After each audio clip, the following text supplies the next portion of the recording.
Hello, hello, hello, all my beautiful friends, companions, childrens out there. All you delicious, delicious truffles and souls. Mwah, mwah, mwah, mwah, mwah. Welcome back to yet another installment of the Sex, Drugs, and Jesus podcast. This is going to be the third and final of the episodes in my oppression series I've been doing. This one's going to be a little bit longer than the other ones were because that's just the way it went.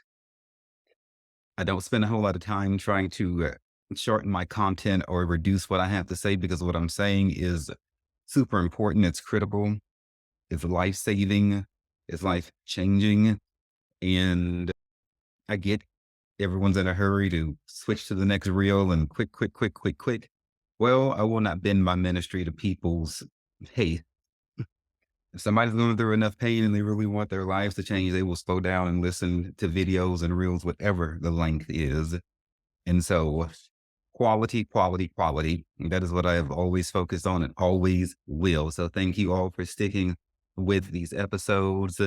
And I commend you, Nancy Pelosi, clap for you for being bold enough to take all the triggering things that I say, or really God is saying through me, all the way God is trying to trigger you and encourage you to change. Because triggers, when somebody says something that pisses you off or triggers you, but you know the shit's true, that's a shakeup that's happening in order for you to be inspired to change. That's what it's all about. That's the epicenter of the core of my ministry and everything I do. There's no good staying the same. We got to get up and change and grow. So in this episode here, we're going to be talking about karma, of course, how you need to leave them fucking tragic ass jobs that you have. Those are oppressive as fuck. I'll talk a little bit about the drug game from my days back being a drug dealer. Big part, a big part, a big part. I've already dropped some of these video clips in my social media, but why options are really one of your worst fucking enemies. It's all about options. People are slave to options. People's lust and incessant greed and desires to always be moving on to the next option, which is trained into your head by the dating apps. A lot of it and the reels you click through on social media. People have trained themselves to be like, what's next? What's next? What's next? And then when they get, say, into a relationship with somebody, they can't be with that person, not fully with that person because their head is so trained on what's next, what's next, what's next. The devil has tricked people into thinking there's always something better over there, or the grass is greener over there. However, it is an illusion. And I came across this book called Unlock Happiness by Mastering the Self by this dude named Shaberi. I believe is how I'm saying it. I'm going to read you a little excerpt from it.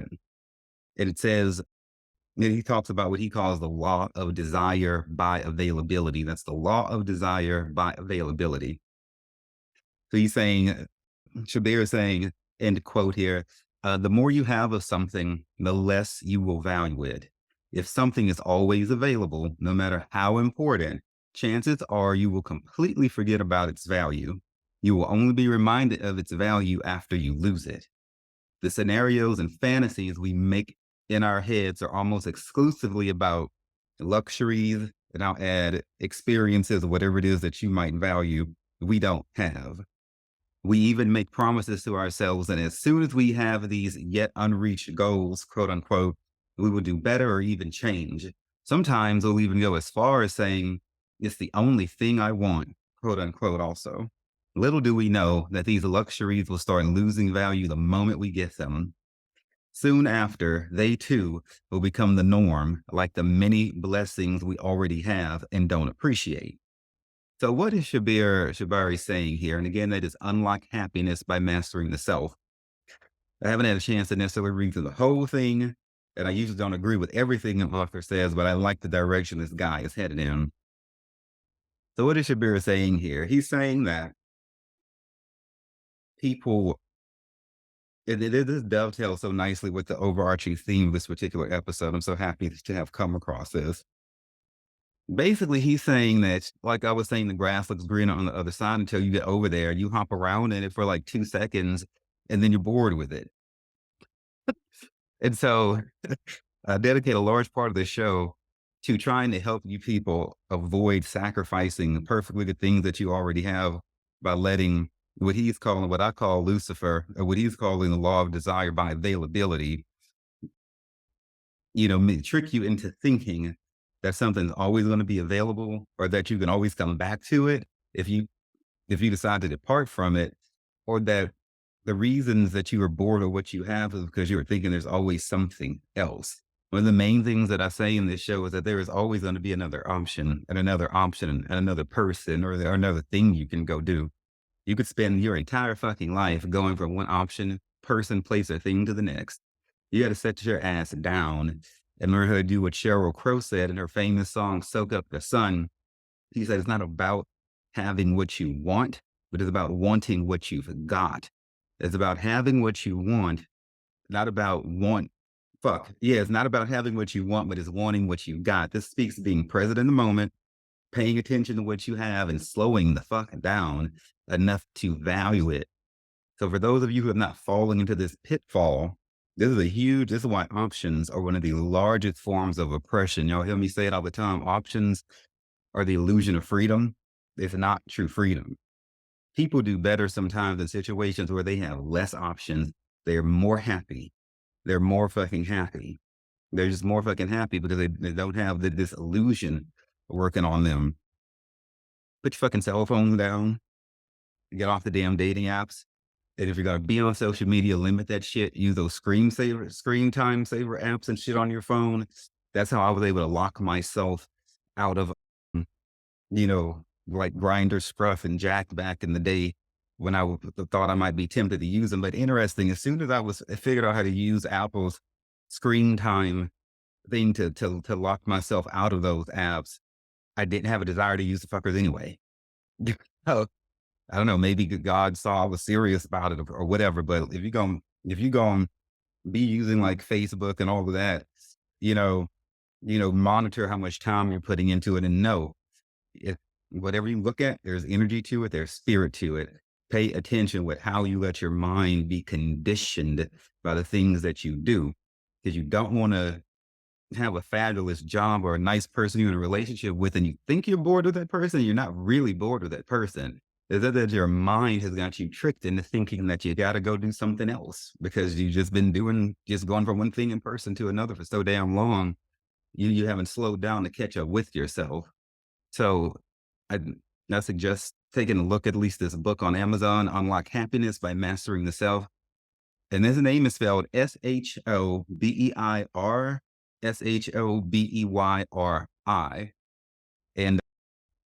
And let's learn some self-control, people. Let's get happy. Let's be patient with ourselves. Let's love people and put people before ourselves, but let's always do it in balance. So let's break every chain. Let's break every yoke. And to do what the Lord said, do is to lay aside every weight and the sin that does so easily beset us. To be beset means to be shaken off out of position, taken off course. So the people carry weights willingly. What God and I are trying to do is let my people go, break these chains and bondage up off of y'all so y'all can understand what it's like to actually live a light, free, happy life. But you're going to have to become authentically you in order to do it. You can't be nobody else but you. And you're going to have to learn who you are and learn how to love yourself, which is the first step of breaking free from any kind of oppression. Because if you don't, you're just going to repeat the same cycles again. Let's not be hard headed and keep going through the same shit all over again. It's time to get free, y'all. And so here's episode 3. Here's the freedom, bitches. And whom the sun sets free is free indeed. Let's get free up in here, up in here, up in here. Yes. I'm going to get back on these parents. I want you to look your child in the eye and ask your child who they are and or how they plan to find out who they are. They don't know already what their life's purpose is and or how they plan to find it out if they don't know. It's okay if they don't know. Your task is to help them and to leave that door open for the rest of their lives should they need to come back and reevaluate some shit. You can't just have one sex talk with your kids. You need to talk to them about everything. You need to tell them We're going to talk about sex. We're going to talk about your identity and how you feel about your. Don't think this is your kid presents confidently that they are confident, because the whole inner working schema of a fake ass person wanting to look strong is because they're really weak. And so a weak person who's willing to wear a mask is always going to go out looking strong, even though they're broken. So as a parent, you have a unique opportunity to ask your child, how are you really feeling? Who are you? And when they give you that shallow ass answer, oh, I'm good, dig deeper. Who are you? Why are you? You don't know? Cool. How are we going to find out? You can't, there's only so much of you don't want to think about that right now. Maybe when they're 5, bitch, when they're in their teens and they're still shrugging off deep conversations are going deep, you might have a narcissist on your hand, or somebody who, for whatever fucking reason, is afraid of their own self. We can't have this. If somebody's not afraid of their own self, they can talk about themselves in deep and painstaking ways. If they're afraid of themselves, they're going to skirt the issue. Don't let your children be right up under your noses with self-esteem issues. Ask them the direct fucking questions. Hey, son, daughter, other, who are you? How would you define yourself? How would you explain yourself to yourself? You know, we never have to explain ourselves to another motherfucking person. Sometimes we might choose to if it benefits us or suits us, but we are never required to render a reason because some bitch wants to try to test us. This is our internal dialogue that we're trying to get out of our children. Kid, who are you? Who are you, man? Are you sure? Are you confident? What's going on? You know, Talk to your children. Do not assume, and then revisit that shit when you let door. Give a shit if your kid is 50 fucking years old and your ass is 90 and they come to you. Life has a way of hurting us and taking us down at various ages. Things can cause people to question their identity at different points in life. This year, after that foolishness with that covert narcissistic sociopathic motherfucker, bitch, I didn't know I fucking was. I needed somebody to be like Devan, and who are you? If they'd asked me that, I'd be like, I don't know. I don't fucking know right now. I lost my home fucking way. Okay, I didn't know, or I think that door was open to my own parents who are yet living for me to go to them and ask them for help like that. So I'm telling you all, I don't care how old your child is, how successful they seem, check in, bitch. For more than champagne nights and champagne wishes and caviar dreams, check on your childrens. Okay? Check on them. God damn it. Check on them. Talk about some shit worth talking about. Fuck. You're not but when the last time Kim Kardashian took a shit. I don't care. I do not fucking care. Although they may be golden shits, I don't care.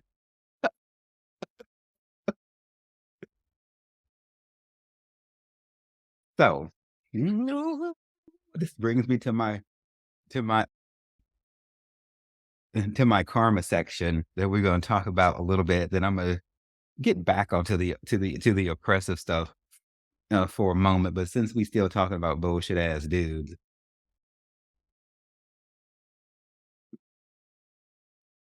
I'm just gonna go ahead. The golden rule: do unto others you would have them do unto you. In the Bible it says God is not mocked; whatever man sows, that also will he reap. Again, spiritual laws, no one can change them. I made the analogy about God at the beginning of this show being like that teacher who was super duper nice until the class just wouldn't sit down and fucking act right. And then they made the fucking a monster come out of that quiet teacher who's always so quiet and calm, and they blew up and the class finally set their fucking ass down when they could have just acted right in the first place and it didn't have to come to that. This reminds me, like, God is also like how, in terms of karma and paying evil people back, like how, again, in Harry Potter, when Dumbledore showed up to the Ministry of Magic, in whichever one that was, where Sirius Black got murdered by that bitch Beatrix Lestrange. I don't know. That might have been the Half-Blood Prince, perhaps. I don't know. But they were in there. The Death Eaters were in there fucking shit up and acting a fool, and they didn't know Dumbledore had already been in there and ran Voldemort. Fuck, I think this was after he ran Voldemort off. Before they knew anything, Dumbledore was standing behind them. And he took out his wand, and in invisible cards came out in anti-disasperation cards they were, so that they couldn't just disappear. And it's like they were trying to get away. He put those cards out and he yanked them all back and they had to set their asses there till the authorities came to pick them up and carry them away. That's how God is. He be sitting here just watching you just cut up and act a fool, doing all the things you want to do without regard to him, giving you space to repent and change. And then when you won't, all of a sudden he's upon you and it's too late to get away then. It's done. The punishment and judgment against you is decided and it's issued forth from his throne. You cannot get away from it. You cannot change it. You can't take it back. It's too late for that. And so the people, and again, this is to my queen. The large message is to my queens out there. Okay. Yes, like I said at the beginning, it can be to people identifying with male and masculine energy. Take it how it applies to you. Whoever hurt you, however they hurt you. But my heart leads towards to us women folk out there because usually we're the empathetic ones who are trying to work with these guys and give them second, third chances, and they just trample us on their feet. And it's just no good. They took health from you. God's gonna take health from them. Period. They took peace from you. God is going to take peace away from them. Period. They took your financial resources, your energetic resources. God is going to wipe them clean. Okay. I think about this blessed woman, this Lyft driver. After I got in the car, this woman was telling me about how the narcissist in her life wiped out her fucking bank account, bitch, and popped off to another state somewhere, left her with the children that he wanted. Mm. When you hear shit like that, you just kind of go, mm, okay. Males need to stop thinking that women are just something that they can just pick us up and put us down whenever it suits them. No, it don't work that way. It don't work that way. In the mind of a broken fool, it does. But out here in realityville, where the rest of us live, no. Mm. But that's okay. And then I think he may have, I don't know, maybe mentioned something about calling her back or trying to, no, like I said earlier, Jesus said, if you put your hand to the plow and you look back, you aren't fit for the kingdom of God. It won't work. There will be no reaching back. You little boys out there, if you want to actually man up, here's a piece of advice from a woman, a grown ass woman like me, who's still a kid at heart because got to maintain that inner child. And so some days I feel about 2 years old and I love it. Bitch, you have an opportunity to get a queen. I mean, a true fucking boss ass bitch. I mean, true, not no fucking bullshit. Girl who got fucking life in order, who can really help you and build you up. And you fuck that up because you want to go back to your hoish ways or do whatever bullshit, or you become such a slave to your options, quote unquote, that you're wondering if there's something better out there. Okay, go and do what you need to do. But the ship is sailing now, and it's not going to be in the dock when you realize what you've done and forfeit it and come back because the world does not revolve around you. It doesn't. Opportunities are here today, and that is all you have is this present moment. If you sacrifice that for bullshit, you're not going to have that opportunity again. It's done. It's permanent. And just throwing it out there. Girls, they took your dignity. God gonna take theirs from them. He gonna break them down to nothing. Take them so low they gonna have nowhere to fucking go. They took your strength. God will make them weak. Weak in ways they didn't know a human could be weak. Okay, God will curse them that they will not know true joy. Again, no matter how they look from the outside, with their fake relationships, running them hoes, whatever the fuck people want to do to try to act like they got it together. Uh-uh. Uh-uh. Nope. No, no, no, no, no, no. They will not have a solid life because Happiness and peace is a gift of God. As Solomon said it to enjoy the fruit of your labors and the wife of your youth and your children, your significant others, God has to bless you with peace. God can also, as the old folks used to say, blow on your blessings and take them away from you and take peace and joy away from you. And it says in another scripture, the Lord can make it so that you can eat and never be full. In other words, the Lord can make it so no matter how long you want to stay on that hamster wheel and just have all this activity, God can make it so you never experience pleasure again, and that you never have fucking joy. The people who have hurt us will experience what reaching for something that's constantly out of reach is life. Oh, God is going to make them suffer. This is the same God who took the heat out of the fire when he appeared to Moses in the burning bush. And when the Hebrew boys were thrown into the fiery furnace, he took the heat out of that fire too. God can take the wet out of water and the wind out of fucking air if he so decides. These pelly little things that these little boys cater their energy into are quite easy for the Lord to strike down should he so decide. And according to their ways is what will be repaid to them. It is so, and it is done. Them little fake relationships that they go out there and set up are going to be rife with arguments, contention, struggle, and strife. The sex that they call themselves having is going to be rife with disease, both spiritual and physical, bitch. There are worse things you could contract from somebody than an STD. When you get into the metaphysical range, there are worse fucking things. Long after that STD is gone, they gonna have confusion. They gonna doubt themselves even more. Their insecurities are gonna be intensified, and then they're gonna have guilt laid on top of guilt because they know that the shit they done to you was wrong. But their pride won't let them apologize and truly do what they need to do.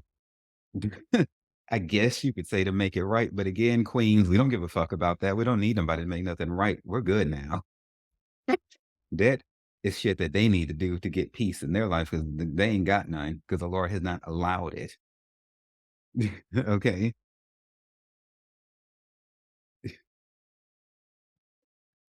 And all of the fake things that they go out there and do, the Lord is gonna turn it against them. All the sex that they try to call themselves having, the Lord ain't even gonna let them enjoy it because the Lord is gonna make them only think about you, the person that they left, because they know they didn't do right. It's a terrible thing when you having sex with somebody and they mind on another person. But really, you don't know where the fuck somebody's mind is because most of y'all don't really stop to have conversations about these sort of things. You just hop in bed with people and don't give a fuck. But it's a terrible thing. Like I said earlier, when you with somebody who's not your first choice, and people when people have fucked shit up with a strong queen, they ain't gonna find one. Not, maybe if they clear their karma up and stop being hoes and stop fucking people over. Mm, but most of them don't do that. Most of them just settle like for less than what they can get, rather than being strong enough and man enough to face their problems, their pains, and their consequences. But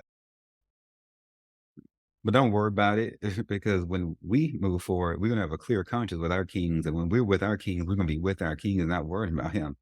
He gonna always have to think about the one that fucking got away. And you'll hear males say songs about this. I mean, there's so many of them than dudes have made. Elliot, I mean, babe, I will wait for you. That one fine ass dude. Shit. He said, if you're hearing this, I can't think of his fucking name right now. All those songs are about some dude longing for some girl who he fucked it up with, and now she gone. Again, boys, the Lord is warning you. This is not just music. Pay attention. You didn't have to have this shit happen to you. And sex, like I said, means nothing to these people. What we all want is a valuable person to stand with us. Sex can be done a million ways from Sunday. Okay. That's not it. What you want is a true fucking companion. That's what you're really fucking after. And but what the fuck can I say? What the fuck do I really know? And these lovers and shit that they have, and I use that word loosely. The Bible talks about how the Lord will gather what Babylon and like lovers and whoredoms all together in like the same bed and destroy them all together. The Lord will make like lovers turn it. People who just like to have sex with each other and to have shallow ass relationships like turn against each other. Why? There was no true loyalty there to begin with. All he's doing is bringing up out of people what was really there. They never liked each other. They were always using each other as a means to an end. And they may have taken each other out on dates and had date nights and cuddle in bed. That don't mean that them people liked each other. As it says in the book of Proverbs, if a ruler, and I wasn't going to talk about this till the next show, but I'm going to say it now. If a ruler invites you over and you're a man given the appetite to put a knife to your throat and to watch what you do, he's, he's prepared a whole feast and he's inviting you to come in there and eat. But the Lord says to trust him not, because there are 7 abominations in his heart. It takes a lot less effort to take your clothes off and have sex with somebody than it does to make them a whole feast. The people who will bone you down right now wouldn't buy you a fucking Happy Meal, much less make you a whole feast. Okay? And the Lord is telling you no matter what efforts people put, the dating and all of this shit is platitudes, it's fake. The Lord says, do not gather yourself with people who don't love you in the heart. If their intentions are not right, the Lord has cautioned you to get the fuck away from people. And this cannot be judged by the things that they do. You've got to learn how to really analyze and get into people's intentions and talk to them and work it out. And shit don't balance out. The words that leave their lips don't mean how they sound. Thank you, Sullivan King, for that lyric. You know, what is the, he said 7 abominations in that person, in that ruler's heart. 7 is perfect number. They say it's God's perfect number. It's a spiritually perfectly balanced number. That means that person hates you with perfect hatred. I mean, there's no part of you that they like. They hate you with, or the devil is a liar. I'm gonna get this message out. That means 7 abominations in somebody's heart means they hate you with perfect hatred. 7 abominations mean they hate your ass with perfect fucking hatred. And you have people in this world like that. So let them be gathered with these lovers, whatever they want to call them. And all they've done is taken enemies into them. Don't leave them people alone. And I'll use the word lovers loosely because most people just have sex for the lust of it all. Okay, to fill a void so they're not lonely. They don't actually give a damn who it is. It could be a completely different person. Rinse, wash, repeat, different face, whatever. So when these people try to sleep, their sleep is going to be taken from them. There's a scripture that says that the Lord will send a wicked messenger against them. Oh, yes, y'all might want to read your Bibles and learn the different natures and aspects of God. He's not just some big fluffy dude sitting in the sky for you to get shit from. You piss him off, he got ways that he will rectify the situation. And again, none can deliver out of his hands. And who can stand in his presence when once he is angry? We better learn how to worship God and to bow at his feet and to pay him his tribute and his just dues as best we can, as being the lowly humans that we are. Bitch, when they try to stay one step forward, they're gonna be knocked 10 steps backwards. Okay. Again, it's not how you look from the outside. It is not for us to decide the timetable, a day, a week, a month, a year, 10 years. But the most thing that you need to know, if it gives you any comfort, and there are scriptures that talk about the Lord taking vengeance against people and it comforting those of us who have been made to mourn by these people. This is different than laughing at their calamity, but rather taking comfort in the fact that the Lord has seen what they did to us and made it right. They had a chance to make it right, but they didn't do that. And so God had to fly down here and do it himself. It is the way, as they say in fucking Star Wars. I love that shit. When the Mandalorians being there cutting up and shit from Baby Yoda and all of the motherfucking people, and the Mandalorian queen, she just be like, they be talking all that fucking noise. When she's had enough, she's like, bitch, it is the way. And they shut what she like to call the fuck up. And they set what she like to call the fuck down and fall their asses in line. Bitch, it is the way. Don't nobody question that motherfucker. Yes, bitch. Yes. Yes. Ugh. Man, that's what I call true fucking power. That bitch is a true fucking queen. And shout out to you, girl. And God is going to tear that motherfucker down both internally and externally. But even if it seems like they're prospering externally, go to Psalm 37 and read about the path of wicked people and liars and transgressors and people who don't know God and stray from the light. Go to Psalm 37 and read about their end.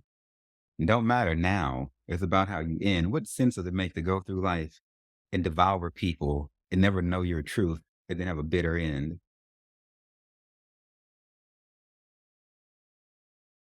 No, some of the males from my past, yeah, I've never seen one of them have a pleasant death or have peace in life. They get like fucked up health and shit starts deteriorating on them and they look terrible and uh-uh.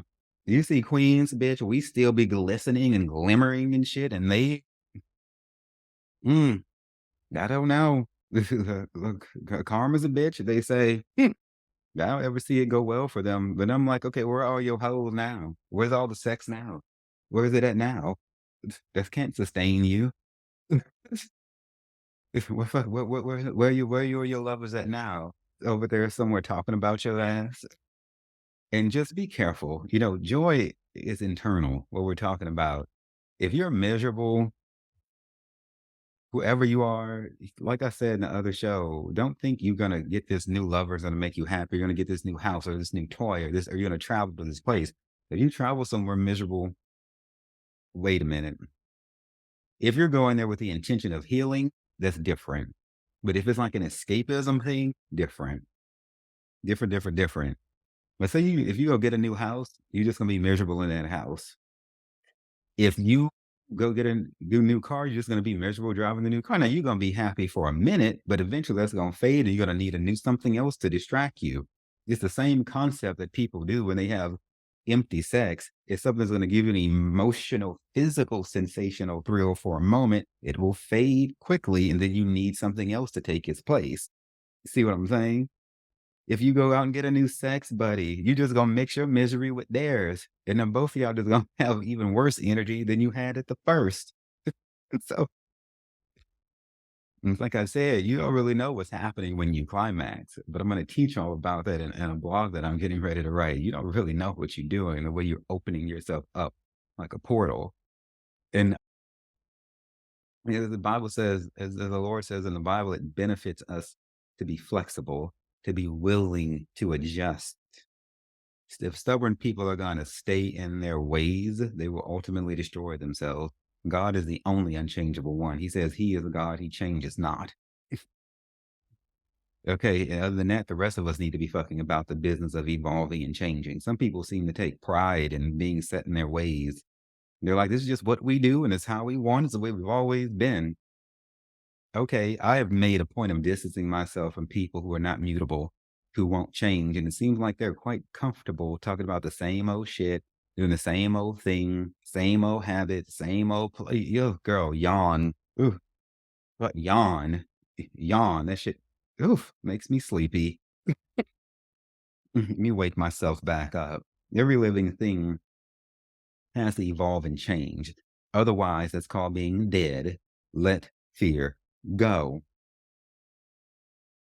As they say in The Witcher, I believe it was in The Witcher that I was watching, what has been need not always be. What has been need not always be. That statement is so freeing. I believe I'll say it again. What has been need not always be. Mm. I believe I'll say it one more time. What has been need not always be. This speaks to you all who hang on to relationships, abuse, and all kinds of shit out of habit. It's like you want to hold on to that relationship because it's always been there. We've always been together. You've always been part of my family, blood family, or you've always been whatever. Fuck all that. And people change. Your ass might not change, but clearly they changed or something changed. Otherwise, you wouldn't be having the problems you're having. Okay? What has been need not always be. You must evolve and change and be willing to, even if it's regrettably and sadly so, let motherfuckers go or you gonna be held back. Period. The only person you need to be concerned with staying with is God, who is the same and will not change. His words are true and faithful and other people's are not. You better get close to him and stick with him, and everybody else to some degree is negotiable unless they're your child. But even if those motherfuckers act up too much, then there's a way to distance yourself from them if they just refuse to fucking listen, because we can't let nobody take us down. Okay? There must be balance in all things. God is the only one you have to have. Everybody else need to get their asses in line, respect you, treat you right, tell the truth, or their ass is gonna get gone. And that's all the fuck there is to it. And go pick you one of these other like 9 billion fucking people in the world or some shit like that, to start to see and analyze and see if they're going to fit in your life. When we meet people, be they friends, lovers, or whatever, and there's that spark, that attraction. Great. That don't mean shit. We have to talk to them and work with them for some time before we go get naked with them or, and all of this, and see if they're going to fit. It's like if you're finding a shirt in the store, okay, you're drawn to it. There's that initial spark of excitement. Oh, this looks good. But then sometimes you go to fit it on or you put on like, that's not what I thought it was going to be. This won't do. But unfortunately, what we do too many times is go, this doesn't really fit. But let me see if I can force this shit to fit. And maybe if I do this and take this button off, maybe I can make this shit. No, bitch. Go find you a natural fucking fit. That way God can bless you and you can have fluid peace in your life like you were meant to. You see, as the saying goes, good is the enemy of the best. And good is the enemy of best. Settling for some shit that's not the actual best that you could have will fuck with you because in your heart, you know you could have done better. And you were meant to have more. And you know that you were meant to have more than what you're doing. And what you were meant to do more, not just for yourself, but what about for other people? You sacrificed a higher level of existence over finding a comfortable groove to fit in and parking in it. No, ma'am. You're not just living for you. You're living for your higher purpose, which you don't know what it is, as you haven't labored before the Lord to ask. There are people 60, 70 years old. I could ask them, what is your purpose? They're like, I don't know. Oh, goddamn. Not that it's relegated to a certain time, but I'm going to need a little bit something more than I don't know. Or, or a plan, something. But you're not just fucking up shit for you, but there are other people who needed your help. And your lack of evolution is taking help from other people that needed you. They still gonna get their help because as the Lord said, if his children don't cry out, he will raise up rocks to cry out for him.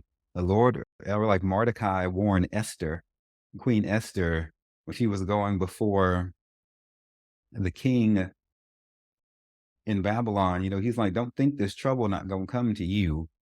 If you don't cry out, then the Lord will raise up deliverance for the Jews from some other place, and then there's going to be wrath upon you. Okay. It don't matter. The person going to get help from one place or the other, but it should have been you. Okay. Let me circle back to, to the core like of a theme of oppression here, though all this is talking about oppression. A lot of this is a self-imposed cage. I thought about drugs and when I was like, and being a drug dealer, there's a saying that goes, the streets be calling. The streets be calling, and especially at night. There's something about us. It's like if we're fighting addictions, like drug addiction, alcohol, I guess sex addiction too. I don't fucking know. Never been a sex addict to speak of. And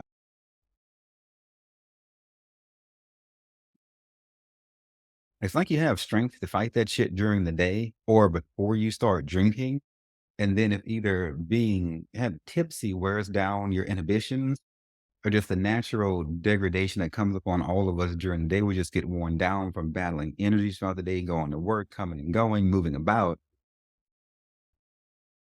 It's like the defenses are lower, and I was struggling to get the grip on drugs. Like I'd be fine during the day. At night, it seemed like I would feel weaker and more susceptible. So you just watch that, as the night comes in. As Pink said it in one of her songs, the night is falling and it whispers to me softly, come and play. And if she lets herself go, she's the only one to blame. Mm. But just be careful. It's a very strategic thing, that Lucifer has done with that. And the devil is not random. Why attack somebody when they're fully alert and strong? Some people are just weak from the moment they wake up to the moment they go to bed. But some people who are fighting that shit will find that they are stronger in the morning than they are at night. But the devil and all of your enemies are calculated and they're patient. And the devil is older than you and he's wiser than you. Cannot outsmart him. That is why it's very foolish of people to play with darkness. Okay. I'm gonna leave it at that. You know all the different ways y'all play with darkness. It's foolish of you to do because the devil is always gonna beat you at the end.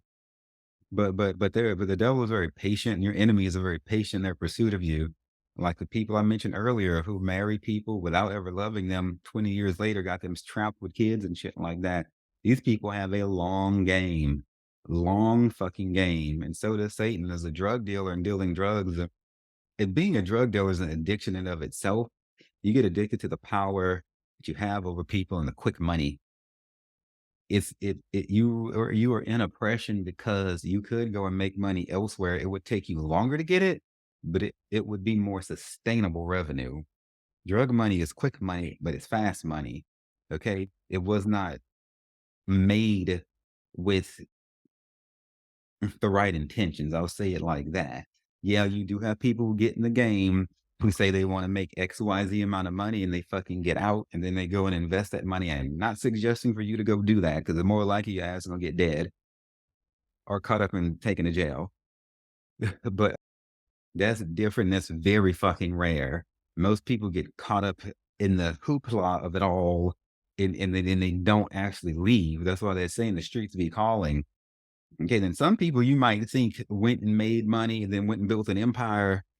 They might tell you they're not in the game. That don't mean that they're not funding current drug dealers and suppliers. I'm not saying no names of who, but I'm saying the streets be calling in different fucking ways. Okay? He that hath an ear, let him hear. Hmm. Hmm. Speaking of patient enemies, I'm gonna throw this out there. I don't really gonna talk about too much of this till the next show. But I think about how women in times past, I think they used to do things like grind up glass. I can't remember if this was the slaves doing this as the slave masters or where, or maybe just some bitch I came across who had some dudes who fucked her up and she just had enough. They used to grind up glass, very, very fine fucking glass, and put this in the food of these dudes. And eventually over time it'll kill them because it'll fuck their stomach lining because you can't digest fucking glass and shit, you know. And probably they'll throw a dash of witchcraft in there too. There's shit people can put in your food that's witchcraft that can give you diseases. There was this woman who Evangelist Nelson helped who had got cancer. It was a natural cancer. Somebody did not like her. She had a lot of fucking money and she let people get close to her. And somebody hated her and despised her, to include her children. Didn't like her either. And they got close to her, and she was super nice, super empathetic, super patient, super caring, super second chance giving, super forgiving, and total fucking queen, but just weak for the people around her. And somebody fed her something and gave her cancer, and the doctor spent so much money, and they just couldn't get rid of it. Evangelist Nelson saw through the spirit that they had fed her that fucking disease, and she was able to break that from off of her. I wonder, and this is a patient long game here, for somebody to feed you finely ground glass, and I don't know that witchcraft that cancer was given her in one dose or several, but it's still a patient thing to invite people over to dinner and to know you're about to give them cancer intentionally. I wonder how many of y'all can trust the food that's prepared for you. My nurse, my physician assistant, the way she looks at it, she's like, every time you go out to eat, you really take your life into your hands. And some of y'all can't cook for shit. You know, you think fucking Raising Cane's and McDonald's and Chick-fil-A and Arby's of food. Okay. And but whenever you can really trust the people who you call friends and lovers to cook your damn meal and to absolutely unequivocally say that they're not putting anything in there that can harm you. Because there's poisons and things out there that's not going to take immediate effect. Somebody could be giving you shit that has a lagging effect, that it'll be months and years before that shit shows up. Can you really trust the food people are feeding you? Do you? Can you? Would you bet everything in your bank account and your very life that that person cooking for you or making that plate while you in the other room didn't put nothing in there? Not trying to make you paranoid, but you need to understand that you got all kinds of people in this world. And if you have anything that or people perceive you to have anything, money, house, a car, a job, you have enemies, bitch. Stop being stupid and think you don't. And again, they will slip right up next to you, pretending to be your friend, get naked with you and shit, and be plotting your fucking demise.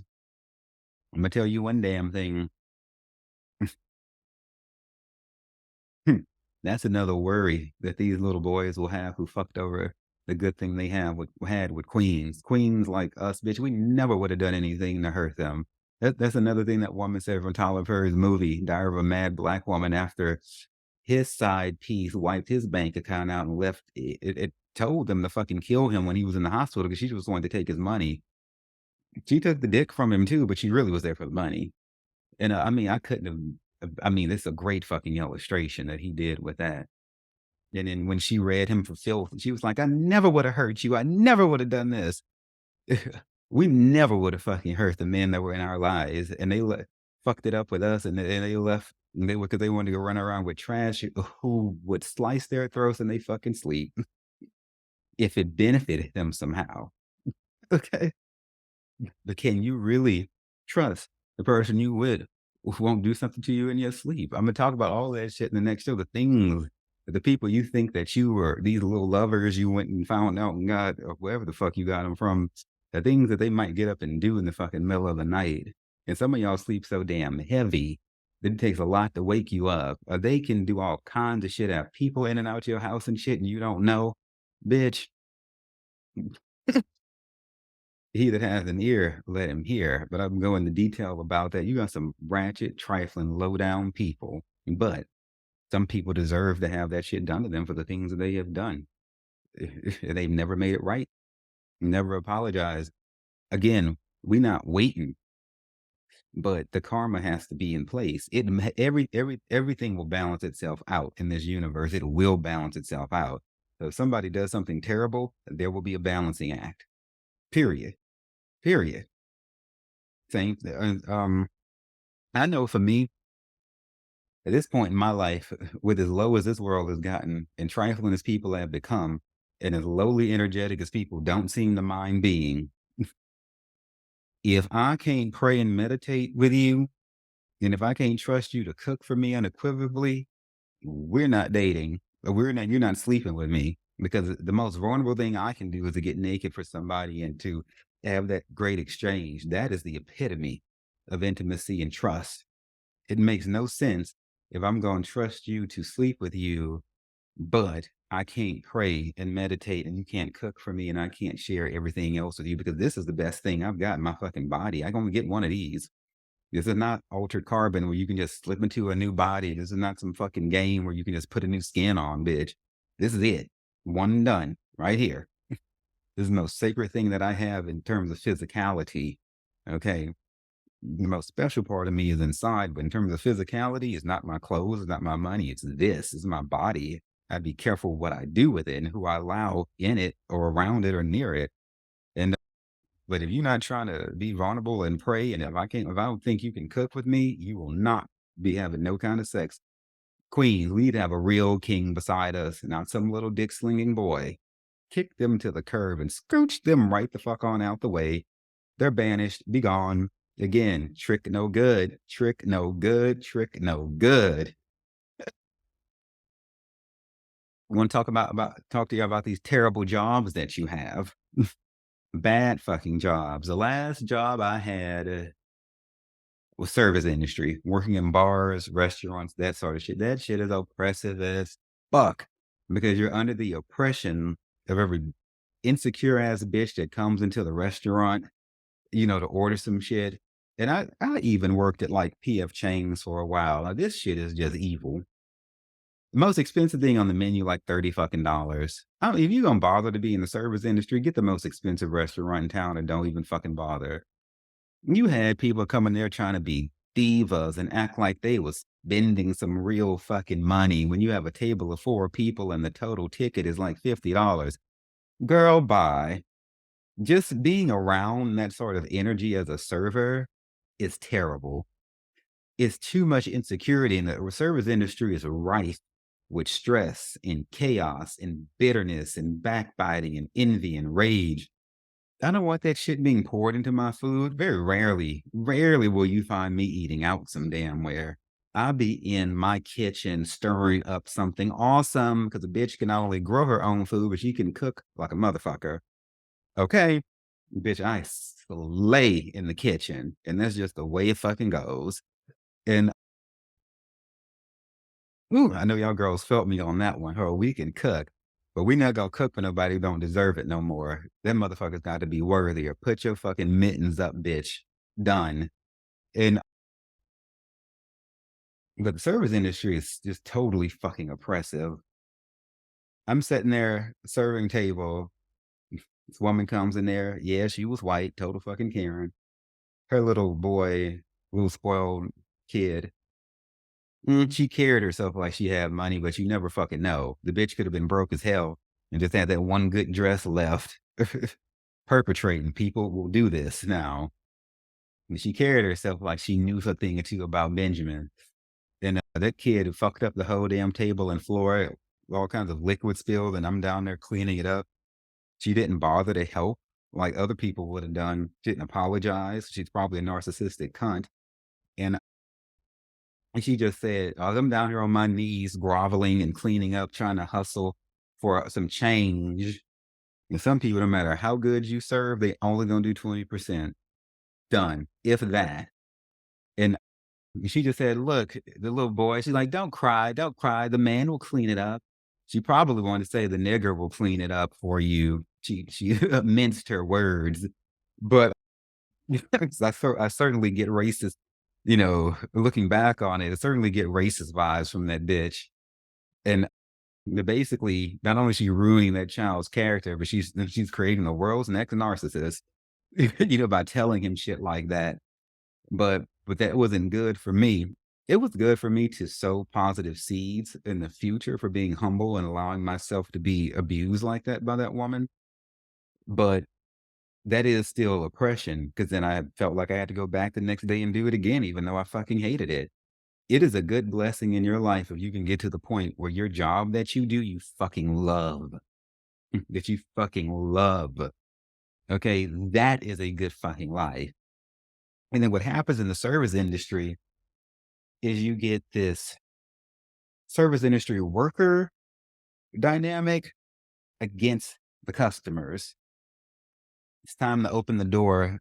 The openers are there. The people are hovering outside. The people who work at the restaurant don't usually, the ones that I've worked at, don't usually say things like, yay, here comes our beautiful customers. It's going to be a great day. These people are bringing us their money. They come up there salty and bitter. The workers come there salty and bitter as fuck. And I'm like, fuck, these motherfuckers are here already and just talking shit.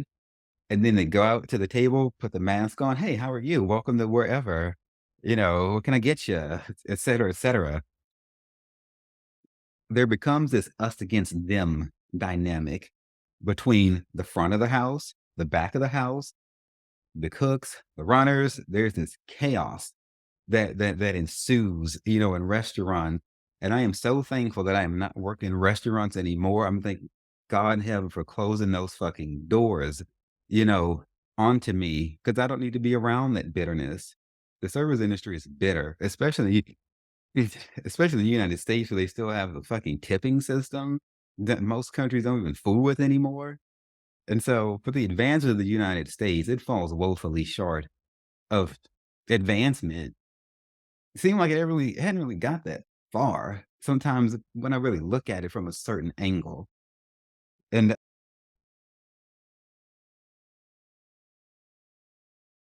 I think about massage therapy. In the massage therapy field, the oppression there is that you go to school, learn to go through the hard fucking long yard of learning the anatomy and shit, which is so fucking not easy. And there are those who do not make it through massage therapy school. The percentage is not that high. And Now you're at some tragic ass place like Massage Envy. Massage Envy can go rot in hell. And they are the laughing stock of the massage therapy industry just because of the way they treat people. They don't pay people shit.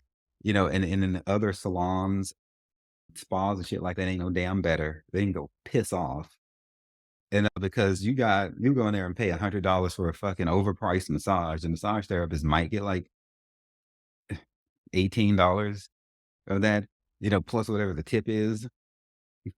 That's what the Lord would call ushery. We would call it highway fucking robbery, abuse, oppression.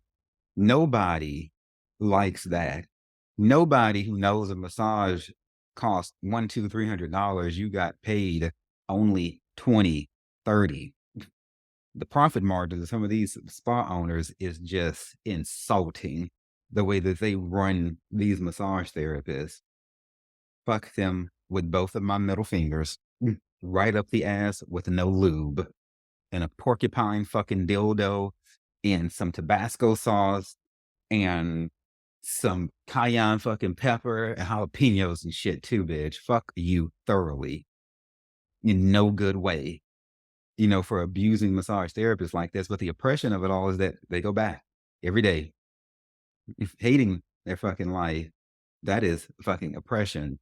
Oppression is when you know you're being pressed, but you negotiated in your mind to stay anyway. And what you're hurting yourself really in the long term because you're creating neural pathways in your brain that's making you comfortable with the oppression, be it in a relationship, be it in some abusive ass friend, be it you letting your child disrespect you. You're training yourself that this is okay when bitch, it is not okay at fucking all. Y'all better stop working for these people and open your own damn business. Massage therapy is a medical practice before it's anything else. Before it's a fluffy spa service and shit like that. Fuck Karen and go work on people who need some body work done, bitch.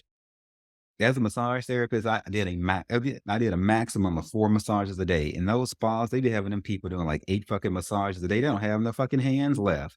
Carpal tunnel syndrome and shit. You don't see the shit. They got to soak their hands in ice and shit in between massages. All because the damn spa owner, who's probably even not a licensed massage therapist, can sit there and rake in the dough. Ooh, I'm just gonna say it like this. These things ought not to be so. I'm gonna say it like this. These things are not to be so. That's what you call pimping somebody the fuck out. Stop. People stay there because of fear. People stay in relationships that are abusive because of the fear of the unknown. You won't grow unless you have an unknown path in front of you. That's what the fuck growth is.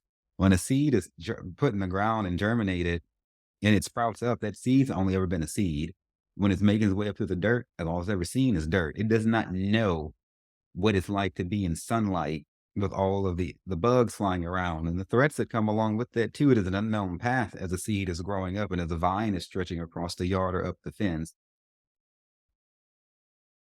But that is growth. Growth means fear. I mean, that growth means treading an unknown path. And if you have to do it with fear, then bitch, do it afraid, but you must do it. Staying in the dirt is unacceptable. That's not an option. Y'all have gotten comfortable enough with oppression and dirt, and you've learned how to circumnavigate that shit and work with it. And you know how it works, but God did not mean for you to stay down there in that dirt, bitch. You better sprout. And you better get out there and take the risk that come along with it. And if you get cut down, bitch, sprout another vine and go another way. Okay. Which is it's interesting. Tell me, you can learn so much from gardening. Vines grow one vine and eat that vine will sprout many other vines off of it. It's quite intriguing, the way nature goes about. But if you have fear, it's usually they say over something you care about, fear of losing a person, fear is very few benefits of fear, but the main thing is that there's some sort of love in there somewhere. Because when you just don't give a fuck, then you just don't give a fuck. And that's when you really in danger. Like if you have no conscious or just devoid of feeling and emotion, you just don't, there's just nothing there. That's when your zombification is probably at 100% or near 100%. And you're getting kind of lost to us, you know, when you just don't feel anything anymore. Like, mm-mm. So fear, as terrible as it might be, still means that you're alive and that you're human. So turn to that fear and learn from it rather than running from it. And then get that motherfucker under your motherfucking feet and train that fear to serve you. Alchemize that shit and turn it into something you can use. We must stop running from our shadow. Turn to our shadow, whatever the fuck is in that shadow, and hear it speak. Learn. Don't do what it says, but learn, why is it there? Where did it come from? At some point, that fear and that shadow, at some point, maybe you negotiated a way for that to use it as a protective mechanism. Who knows? But if you keep running, it won't do. Um, Start your own business, massage therapist. You're fearing thinking that you won't have clients. Yes, you will. Like I said, I saw no more than 4 people a day. It took 2 months to get in to see me. Yeah, I am a natural gifted healer. However, in the Sagittarian energy too is also very healing. If I so desire, I can walk into a room and lift everybody's spirit, by the nature of my character and personality alone. But there are reasons why I can make that happen. But you shouldn't be a massage therapist if you're not a healer in the first damn place. But it is not something that's just supposed to be monetary. It's an ancient art. It's a sacred art, in my opinion. And it's something that is not to be trifled with just so Karen can come feel all frou-frou at the country club or whatever. Fuck her. you know, yeah, that's why when you go to some of these spas, they give you these little weak ass massages that are grossly overpriced. Them people ain't no damn healers. They just bitches looking for some motherfucking clout and some damn money. Those are not massage therapists. Not real. They just fuck them. But for those of you who are healers, bitch, open your own practice. What I did was I went on Groupon and I started a Groupon, and I only let people come one time from Groupon. After that, then you have to pay my price, which was like $60 an hour. And everything was included, be it cupping, hot stones, essential oil, aromatherapy, champagne, Kettle One, all of that heated table. Why? Because I understood that if I do more than what other people are doing in town and charge less, this is the only time that competition can be healthy in comparing is when you have an established licensed business, not person to person, but in free enterprise is different. Because I knew being a new therapist who was bold enough to never work for another bitch, I went straight from massage therapy school to opening my own massage and wellness, and we did well. I charge less, I provided more, people flocked to me. It was just that damn simple. But you can't be hung up on this, well, I'm not going to charge less than what I'm worth. And although fuck all that, bitch, you need to eat. And you brand new and don't no damn body know you. So what you need to do is lower your fucking prices. Okay. I charge no more than 60 damn dollars an hour, $1 a minute. If they were a veteran or a first responder, 10% off, so 54. But bitch, if somebody came to me like D ain't got but $20, I wouldn't have turned them away because God is just gonna pay me back for that later. And I understand I'm doing this as a healer. It's not about the money. Okay. So So I started a Groupon. I only let them come once. And maybe 2 people had a problem with that because people had been spoiled by Groupon and just being cheap and thinking they should never pay full price for anything. I told them to suck my dick and to go fuck off, fuck themselves. Okay. You ever have something that's priced so fucking low and you got some cheap ass bitch who have the balls and the motherfucking goddamn audacity to try to get the price even lower, and it's already on the flow. Mm-mm. No, we not having that. I cast those people out. Don't insult me. I understand that I have a low price and I'm doing a hell of a lot for you for that price. Cupping in and of itself, $100. I've included this. 90-minute massage, 90. Now I've included this. Shit should be $300-$400 for what I let people have. And the bitch is gonna ask for a discount. Ooh, I'm gonna say I did what I did. I'm nice until I'm not nice anymore. Just like God, I'm gonna be nice, but if you piss me off and turn me into that other person, ain't no going back from that with me. I like you until I don't fuck with you no more. Then the who? I don't forgot they exist. I don't even know what you're talking about. Who? No. But y'all open your own business. start you some sort of Groupon or whatever is the current thing now. Get people in on an introductory deal. Do more than what others are doing. Charge less because you. That reason, if I would have went to work at Massage Envy, who came to my school trying to recruit me and other people, and I've extended the middle finger to them. I was like, no, I extended both, and my fucking middle fingers and my toe too. The energy is not right in that place, and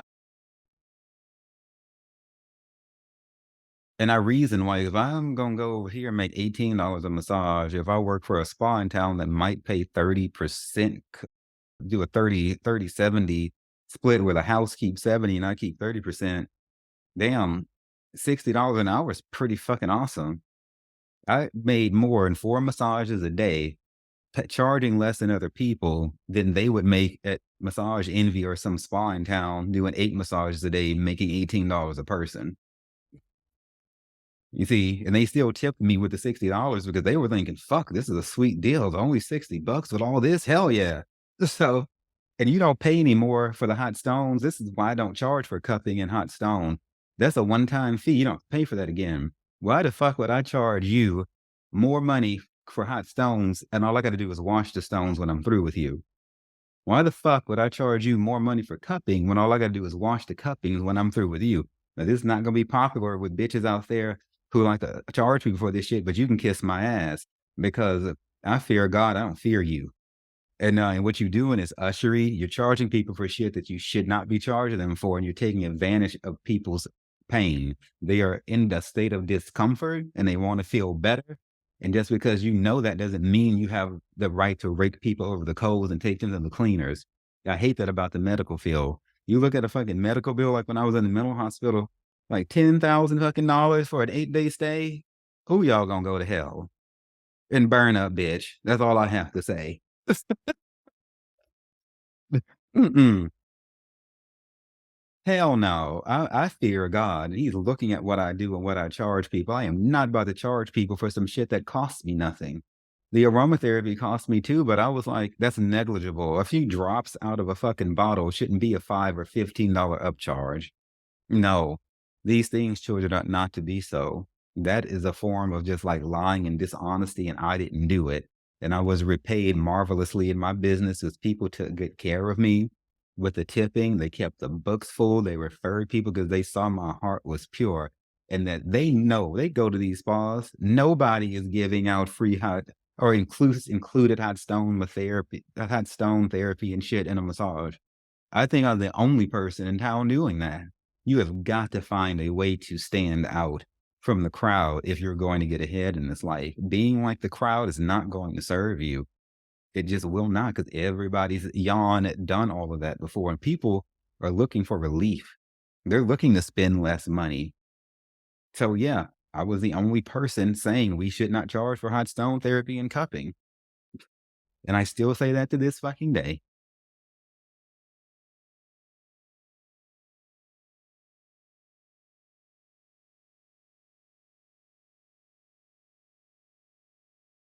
Options. I want to talk about the word options. Options, options, options. Options, I think, are another subtle and covert form of oppression. Now, why would I say that? Most people use the word options in terms of interpersonal relationships to refer to people who they have some sort of sexual attraction to. Most people don't refer to their children as options, or their coworkers as options, or their pets as options. I don't think people should be referred to as options at all. But when it comes to dating, people have a tendency of saying this stupid shit like, I have options.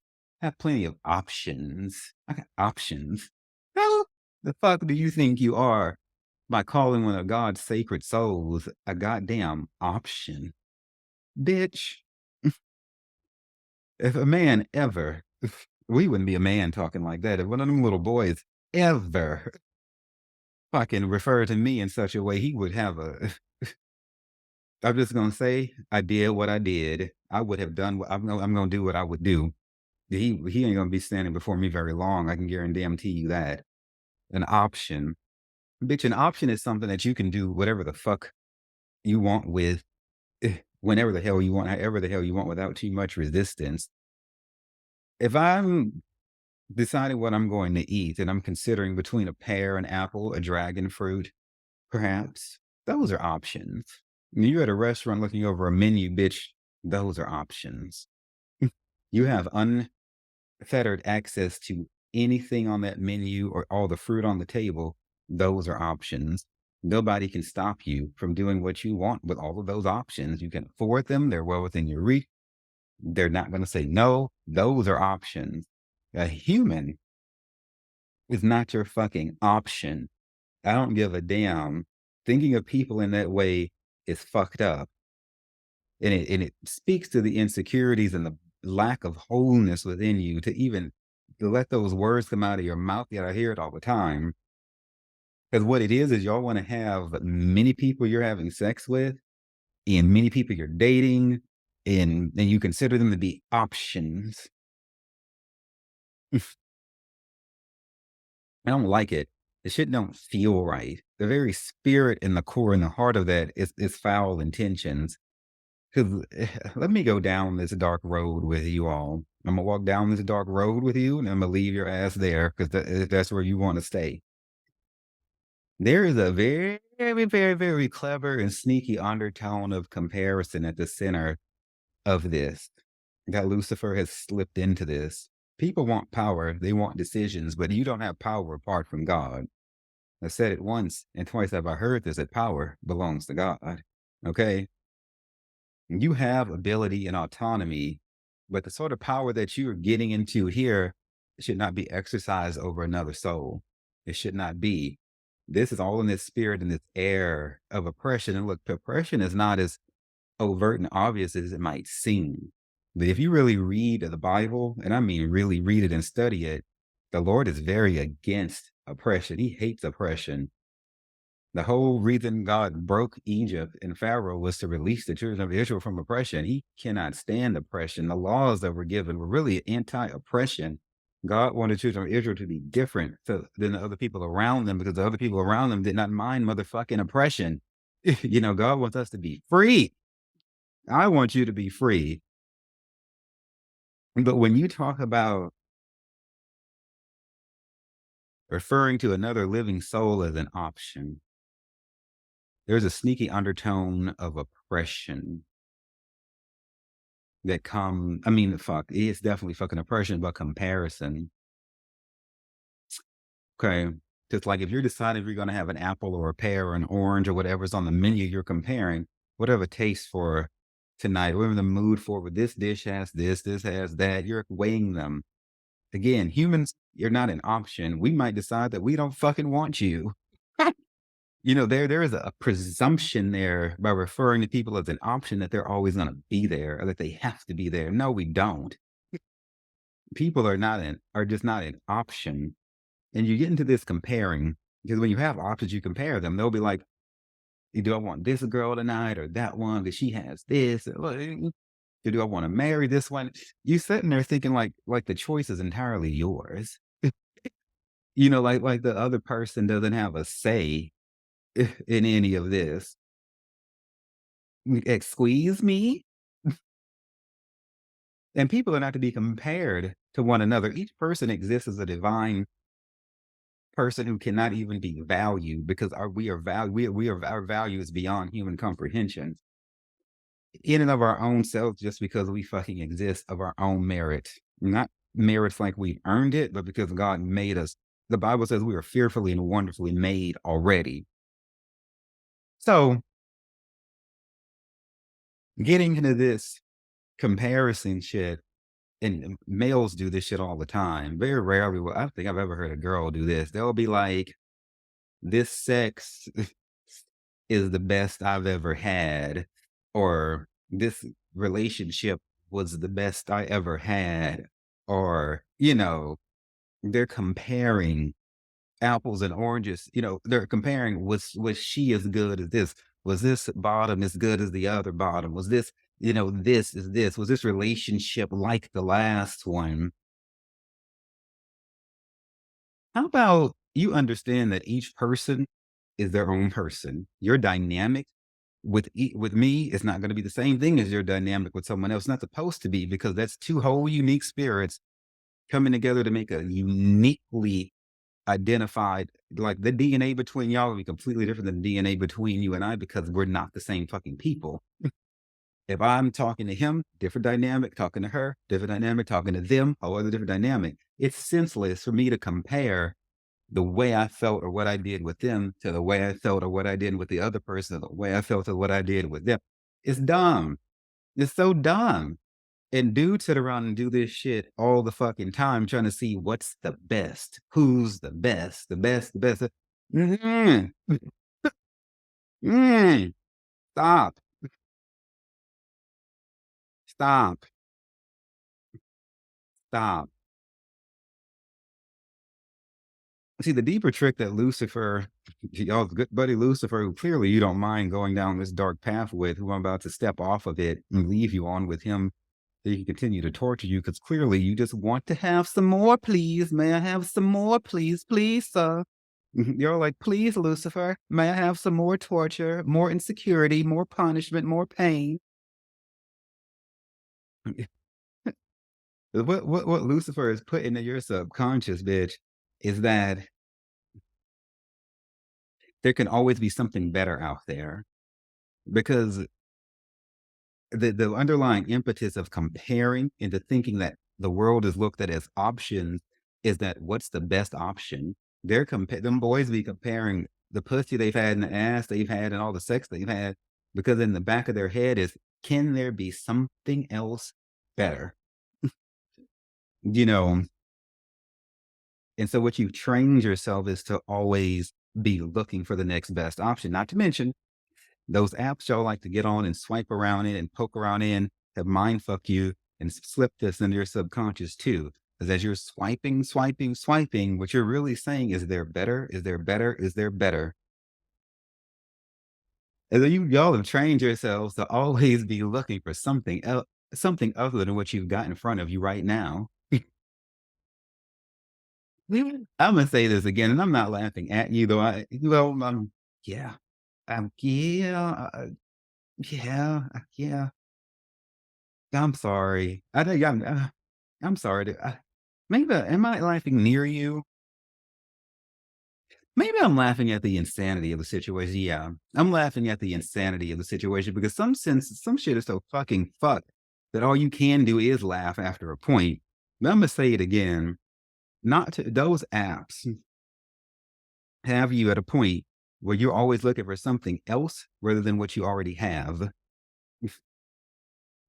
And happiness is a state of mind. It's not a state of comparing or having options and ever searching for the next best thing or your next hit, your next dopamine high, whatever the fuck you want to call it.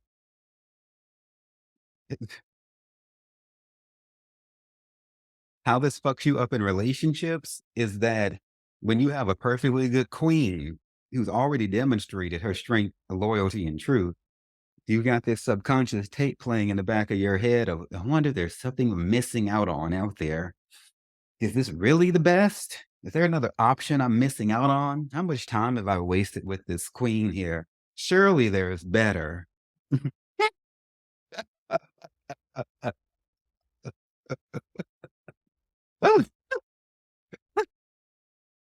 It is not until you have left what you already had, do you realize that Lucifer has tricked your ass through your greed of always looking at the world through options that you haven't realized that you never needed options. You just needed one fucking thing to work right for you. You don't need options. You need solidness. You need truth, not options, bitch.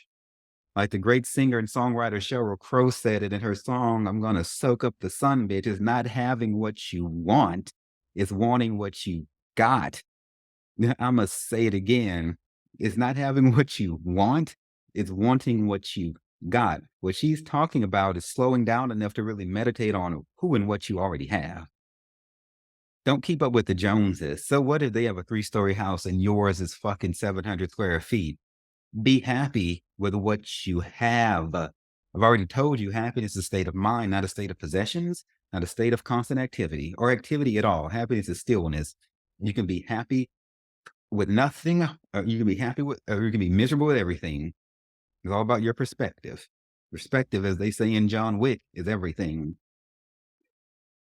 It's not having what you want, it's wanting what you've got. Slowing down enough to be patient and to assess the value of what's in front of you. If you're constantly moving and coming and going, you can't really work with what God has already given you and to really work with it and look at it from different angles and stretch it and bend it and try it this way and try it that to really get the true use and value out of it. Okay. People leave relationships too fast, you know, or because they really didn't try the shit right, or they'll or how can I say? I'm gonna say it like this: what she's talking about and all these options that people have, it's like these trifling ass dudes who have fucked it up with us queens. They didn't realize our value when they had us. They didn't want what they had. They wanted everything that they didn't have because they wanted more options. Period. They were a slave to their options. And I always tell y'all, options are the illusion of freedom. Options is a fucking jail. They're just a fucking jail. They just are. You know, Madonna said it like this: there are too many options, and there is real isolation. There is no consolation. Okay, there options are not what you think. But they fucked it up with us because they just wanted to keep swiping and see what else and see what else. Don't you know that you can swipe forever and ever and ever and ever and ever and ever and always have another option? There's billions of fucking people in this world and billions of fucking things that you can do. At some point, you got to see something and see its value and ride out with that shit. That's called being faithful. That's called loyalty. That's called having character. That's called being dedicated and shit. That's one good thing I love about having gone to the military. They taught us some values about that doesn't mean everybody in the military is an upright standing individual because it's not true. But I learned, some core values about integrity, respect, discipline, telling the truth and shit. And which I wasn't no fucking liar any damn way. But they told me again just in case I missed the shit growing up. So many people, and people do this in business too. They'll start a business, and just because the money's not there, they'll quit it too fast. You got to slow down and work with shit. I almost closed down under apparel twice. Evangelist Nelson told me through prophecy not to give that business up. And I thought about it again, and then the Lord told me himself in a dream not to give it up, and I'm glad I didn't because everything changed. That business was bleeding me money for years at first, and then it started to turn and make money, but I had to suffer and spend money out of my own janitor's check that I had making minimum wage as a janitor at the fucking Veterans Affairs Hospital, you know, to pay for that business, but I was not making money. When we took it online, especially in the flea market, we kind of made money, but, but it wasn't expansive enough to really build a life on. And so we had to take it from there. And then it got safe. It was not safe for me after a while to remain there, which I've spoken about in previous shows and in my book, in my memoir. But you got to slow down and work with that business first, baby. Don't give it up so fast. Work with it, work with it, work with it. If you got to go out and have a side hustle, maybe driving for Lyft or Uber or Shift or something, or whatever you have in your locality. Don't give that dream of yours up because you tried it for a reason. You wanted to start it for a reason. That business is your key out of the hamster wheel, away from oppression and away from fucking crazy ass coworkers with negative ass energy and shit. I can't handle it. I'm not gonna deal with the workplace narcissist. Not gonna deal with no fucking narcissist. And nowhere. I banish those bitches. They gotta go. And I'm not dealing with nobody's bullshit. That business that you have is your path to this kind of freedom. You may suffer now, but it's gonna hurt. But when it heals too, come on, Leona Lewis, it'll all get better in time, bitch. Yeah, cry your tears on the nights of that business ain't making you money, bitch, because it will in the future. But you got to show God that you mean it, okay? Because the rewards are great if you're willing to suffer for it now. It's not going to be no quick thing. It might be, but if it's not, okay, so the fuck what? If Sister Susie started a business and she made money overnight, allegedly, You verify your bank account. Sometimes people be taking out loans and lying and saying they have money. And so, and no tea and no shade, but I am not impressed when people who are already rich and celebrities, especially launch businesses that are instant hits. I'm like, okay, by all means, you made money, you did well. It's better to do nothing at all. You created jobs. All of that is great. Celebrate the people who you helped, but you already had millions and you already were well known. So of course your shit was gonna sell. That's not the same as somebody who's trying to come up from obscurity with no name and nobody telling them how to file an LLC. Well, who the fuck the Secretary of State is and what the hell is this shit you got to file? Nobody tells you that. And for each business, there's not like a roadmap. You got to stumble and fall and crawl before you walk. It is a highly honorable and respectful thing for somebody to go into business for themselves. I fucking commend you. I'll give you the Nancy Pelosi chamber clap, bitch, and take my head off to you and pay you a bow as they do over here in Japan because you are a bad bitch if you can take the leap of faith to start your own business. Okay? I fucking commend you.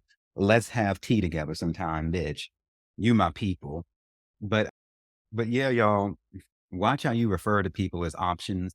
Because really that shit is just feeding your fucking ego. There's a lot of ego there. It's like people like to set up on this fucking throne and be like, I'm this fucking king up here, right? I got all these options and shit. Y'all ain't no fucking King David. You just not. Because he may have had 300 wives and ever many concubines, but he was paid enough. He had enough character and morality to put God first and to take care of all of his quote unquote option. Y'all just think an option is something you can stick your dick in when you want. No. Or even if it's a girl, this is not just dick for you to call over whenever you feel like having it. No. People are not just options to pick up and put down. It carries that tone of this person's expendable. They're an option. I just, they're an option. They're just an option. This is an option. Mm-mm. I just don't. Why? Just why? I'm a dip off of options for a moment and get back on it. Since I'm like on the relationship aspect of this, I think about how people with like bodies most of us would consider to be attractive, they go into the club and they leave with people. They go and pick them up a few options for the night. Glory be to God. And and they use their looks in various ways to get ahead in life, but their intentions and their heart ain't right before God. Sometimes the best looking people have the most fucking issues. People of every shape, size, color, and whatever are right with issues. But sometimes the hottest people are the worst ones because they've been exposed to more people, be it sexually or whatever. People tend to like to be around physically attractive people, which makes them exposed to more energies that they are not paying attention to, and they're infecting their souls, and they don't even know it. And then people can fool themselves into thinking that people who are physically attractive by whatever their standard is safe or it's okay, or it'll cause you to lower your guard because you're attracted to this person. And they might be the most diseased person you've ever met, be it physically, mentally, spiritually, emotionally, like truly soul wounded people are hot as hell. And sometimes the most damn dangerous. Mm, fuck. That that reminds me of this guy I was told about. So like when you in jail, right? Somehow people fucking gain access to people who are on the outside and they send letters and shit. And this one guy, and then dudes in jail. I mean, you have fine men everywhere. Like porn has made it look like men in prison are just so fucking hot. You have hot people every fucking where you go, depending on how you define it. But but there's a certain connotation that makes prison dudes look like a fetish or whatever, and people are drawn to that. So this fine ass dude is talking to this guy on the outside, and he gets out of jail and goes stays with him, and something happened, and he murdered the guy who had not been in prison. He was a feminine dude, and everything like that. But the thing is, eh, just because he was physically attracted to him and he was helping him while he was in jail did not stop him from getting out and butchered him down. And they tell me it was a bloody scene in there. And I'm not going to go no further than that. But he let his attraction, his sex drive to this person blind him to what this person really was, you know, unstable.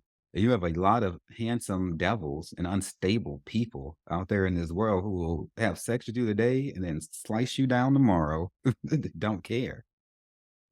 And too many people live in the moment and they're not forecasting the future or not analyzing people's history or paying enough attention to them here and now because they're just swiping for more options and your attention is scattered. You don't know how to truly focus. You're not gonna make it far in this life without true focus. Bitch, you gotta focus. And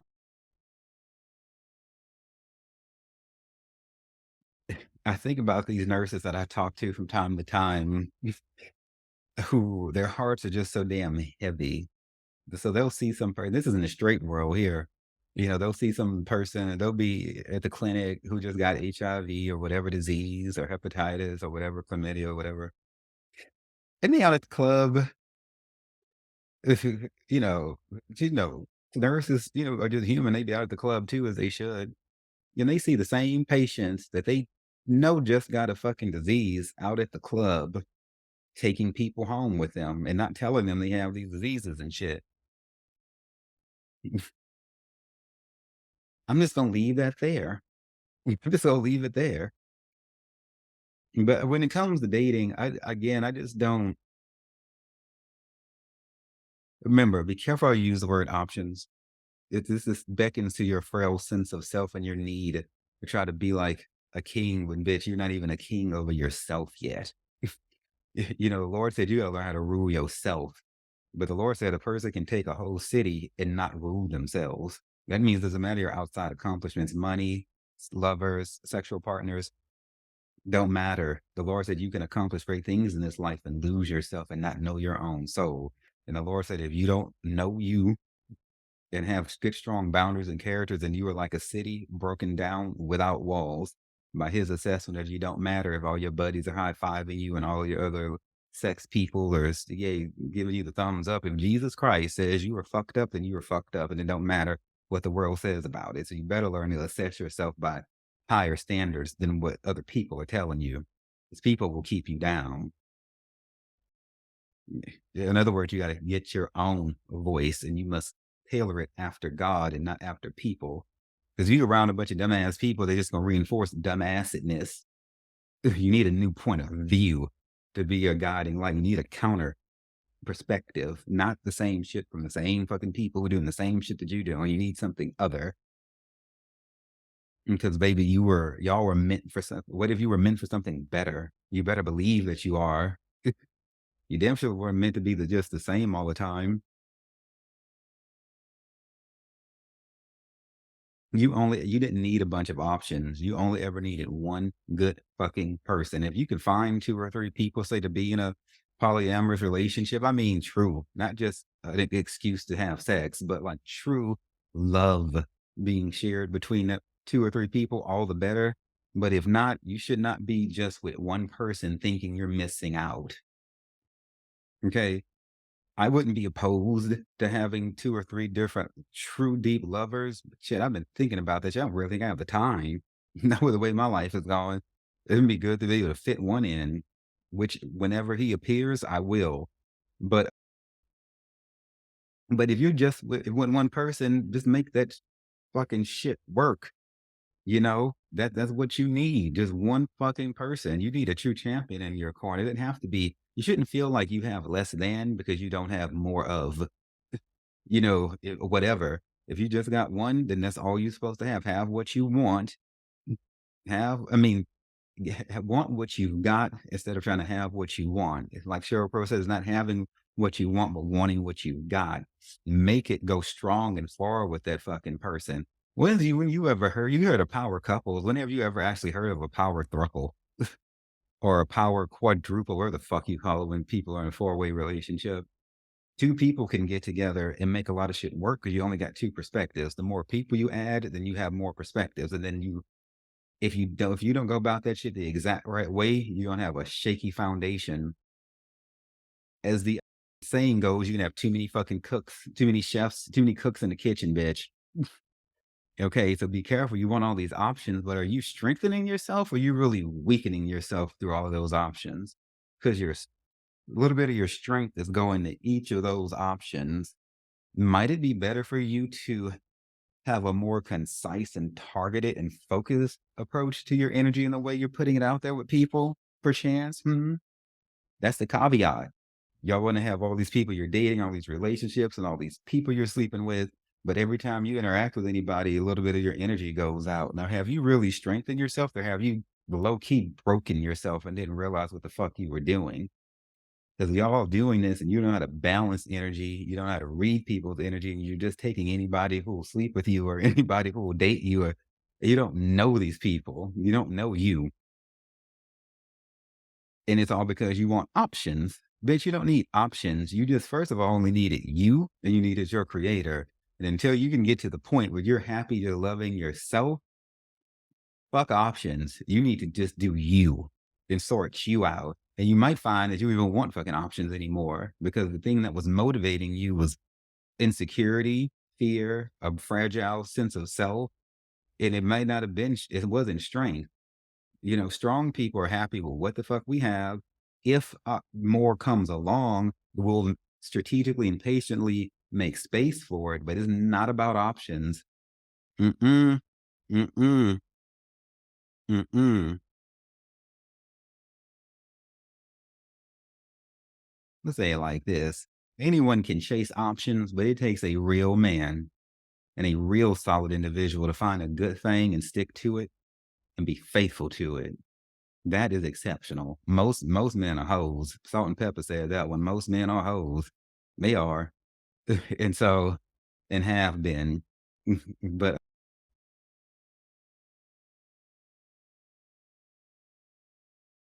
a real man is about his business. And I love it. You don't see it often, but sometimes I will come across a guy who's like, nah, I just want one girl. Mm-mm. They be saying shit like he don't want even much to think about somebody else's dick and his girl's pussy, and it's just his and his alone.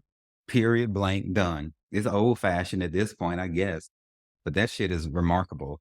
You know, when I'm talking to a guy and that's how he feels, and I'm like, you know what, brother, brother, I don't see that very often, but I'm gonna give you the Nancy Pelosi chamber side clap too because that shit is it's cool. It's fucking cool because it's rare. Like that sort of thinking goes contrary to today's society.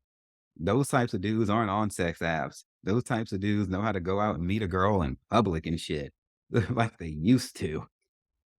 And those types of dudes understand the value of his queen when he finds her. And he don't want nobody else to touch her. I'm down for some polyamory, if I can make time for it. But if my king to come, approaches me eh, on that type of shit, okay, okay. Just because I can doesn't mean I will, or moreover that I should. I have enough love to give to two or three people at a time. But if my king gets to me and he's like, Devanin, this is what's up. That ass is mine. Don't share it. And he can follow that up with intentions and words and consistency. And I feel like I can trust him, then fuck all this shit I've been saying about wanting to date a girl and this and that. Oh, well, the king got to me first. And and he said what he said, and I verified him through all of my means, and it's just gonna be for him. That works too. So, my power is that I'm flexible and that I understand that it is because I have a lot of love to give. Not trying to find ways to excuse being a slut. No, I actually love to invest in people and strengthen them and to enhance them. And I have the capacity to do that for more than one person at a time because I know who I am. My friend Uvia Paveto, I did a show just on polyamory with her, and that was one of the main points that she drove home is that if you're going to be having more than one significant other at a time, you have got to have rules, be a person who's given to boundaries and respect discipline. You have to be constantly evaluating yourself. You can't lie. You have to be beholden to the truth. Otherwise, it will not work. We already told y'all this.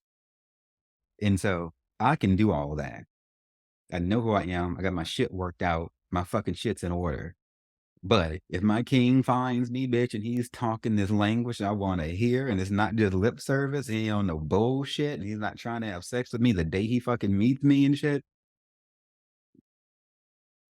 I'll be like, I believe we found something of value. Okay. And I'm just going to let it be that. I also don't want to be somebody's option. I don't like to treat people like options because what if a disaster comes? I'm talking about like something that affects everyone. In a time of trouble, people are going to cling to whoever it is they consider to be a priority. It don't matter who you got in your life. They're going to go cling to their husband, to their kids, whoever it is that are really in their heart. If everyone's lives get threatened by some huge catastrophe, they're going to run to that. If you weren't a priority, if you were just an option before the day of trouble comes, they going to treat your ass like an expendable fucking option and abandon you. It doesn't matter how intense the sex was or how y'all held each other through nights, just filling up the voids in each other's fucking ever cavernous lives. When it fucking really fucking counts, then people are not going to be around because y'all sit there and just refer to each other as options. The Bible said it like this: they deceive and were deceived. They deceived and were deceived. And y'all were like the blind leading the blind leading the blind. I don't no, I don't wanna be somebody's fucking option because when some shit pops off, I need help. I need people who value me to be close to me because if they valued me then, they will value me now. Period. Period. And everybody's gonna be all upon you and saying nice things, you know, when everything's great. But when trouble comes, that fire reveals within people's hearts. And oftentimes people are surprised to see people they thought were friends weren't really friends. Mm-mm.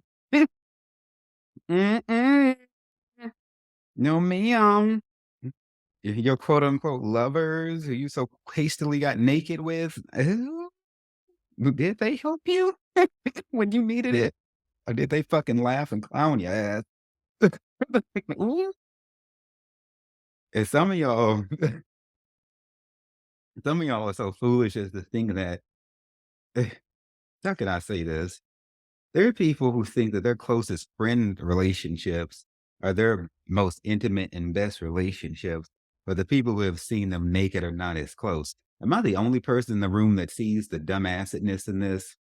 As I stated in an earlier part of this show, our nudity is valuable. Like this is our bodies are the most sacred thing we have in this physical realm. Our spirits are our most valuable part and our internal unseen parts, but our physical bodies are everything that we have. We only get one. Your friends, your best friends who perhaps you grew up with, or just hell, some maybe a new tribe that's come into your life, people who you really feel close with, but you are not sexual with, ain't never seen your nudity. It should be more of a big deal for us to reveal our nudity to people than what it is. It is something that most people in the world have not seen. Therefore, it is a special thing.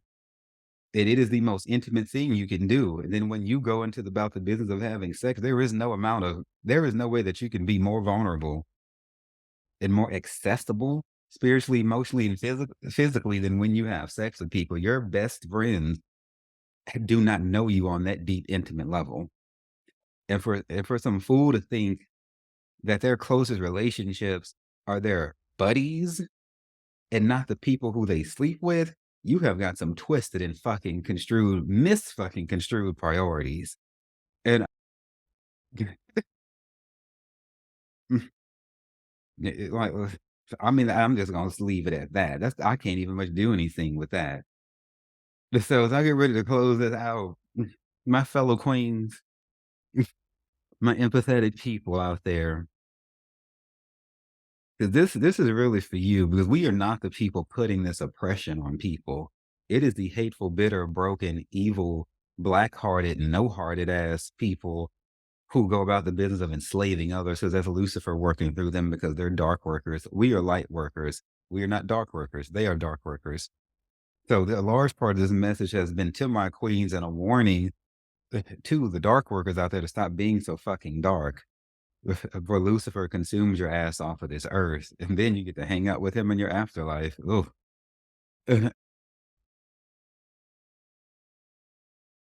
Empaths, queens. Let us not become slaves to the needs of others. This includes mothers and families. You are not there to serve your damn child. You're there to groom them, nurture them. I know you love them, but don't let your soft feelings for them cause you to slip into bondage under the heavy hand of oppression of your child. That child is still a person, no matter how little or big they are, and they are a spirit, and spirits will work through them. Be careful. Let us balance out our pleasures, people. Don't give too much of your time to any one thing or neglect other things, or you will fall out of balance. This includes work, sex, raising your children. Hell, you can be over churched, bitch. You can, there's such a thing as being overly fucking churchy and going to church all the damn time and all that fucking bullshit.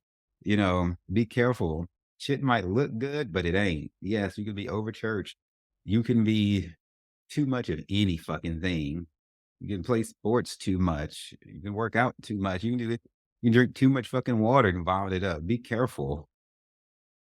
Overall, master your intentions and the heart of the matter with anything. For the heart of the matter is what matters the most. So that means even if you find temperance and don't do those things as much, maybe that's your stepping stone to clarity into your own enlightened awakening is to just do the same bullshit, but do it less and then work on the heart of the matter. But it seems like to me, you should be able to walk and chew gum at the same time. I'm not actually going to give you that out. Stop doing stuff excessively and at the same time, be sure that your intentions are right. God damn it. Fuck all that shit. Stop the bullshit. And so be sure your intentions are right with anything and that you're coming at it from a heart of putting the other person first, caring about them and valuing them and doing what you can to enhance this world and this community and not serving yourself. It's not all about you. It really isn't. And once you learn to let go of the desire to hold on to everything and white knuckle everything and to feel like you're in control of so damn much, then maybe you'll actually come to control yourself because you really ain't controlling a damn thing like you think you are. You just have the illusion that you are. And this is it. I've said what I had to say. I've taken nothing back. I regret nothing. My name is Devanin. The website is sexdrugsandjesus.com. Our YouTube channel is there as well, Sex, Drugs, and Jesus Podcast. My lingerie store, the one that the Lord encouraged me to keep, that started in that flea market all those years ago when I had stopped being homeless. And I was using my janitor's paycheck to pay for it, is downunderapparel.com. And oh, you know what? That, yeah, I didn't think about that. Like, hmm, go me and yay Jesus. Earlier in the show, because I don't know if I'm going to break this bitch in the parts yet. I didn't sit down at this desk thinking I was going to be talking for this many hours, but I was talking about how people with high sexual energy can alchemize it and use it to teach others, but I didn't really, rather than use it to go out and be whores, but I didn't really go down that rabbit hole too far. But I was thinking about the origins of Down Under. This this came from my so I'm a Sagittarius, but I do have Scorpio in my charts. And so Scorpios, like Sagittarius, carry their energy in their thighs. Scorpio, as I understand it, do in like their reproductive organ. So Scorpios can be horny little motherfuckers. Okay, and I'm not saying there's anything wrong with that, but if they don't use the shit right, then they just gonna become a gross. It's just gonna be all fucked up. I'm just gonna say it like that. But I have Scorpio in my charts, and so I have a high sex drive, and I'm a very sexual person. I have a strong underwear fetish, bitch. I probably have over something like 300 pairs by now. I've collected them over the years, and it helps when you own a business of such because you can get shit at a good rate. And so, and I hang them all on hangers. I don't put my underwear. I hate clothing drawers. I despise that shit. And I respect clothes. I hang everything up so I can see what the fuck I'm working with. And but I never thought about this until just right now before I was about to close this show. Like I was telling people with high sexual energy, be you a Scorpio or not, it doesn't matter. To use that shit to benefit humanity and to teach classes and to help people who have been hurt and things like that with sexual wounds, like soul wounds and things like that. Down Under came about the same way because of my intense fucking underwear fetish and how the shit fucking turns me on. I took that and turned it into a business. Okay. This business helps people in their intimate lives with their significant others. It revitalizes the spark because people will order things that help them in their sex life with the people they love and care for. Okay. I mean, whatever else they're using it for, my damn business because it's, it's classified. I don't ask people what they're using it for, but we make it a point to carry plus size clothing, things like men's lace lingerie.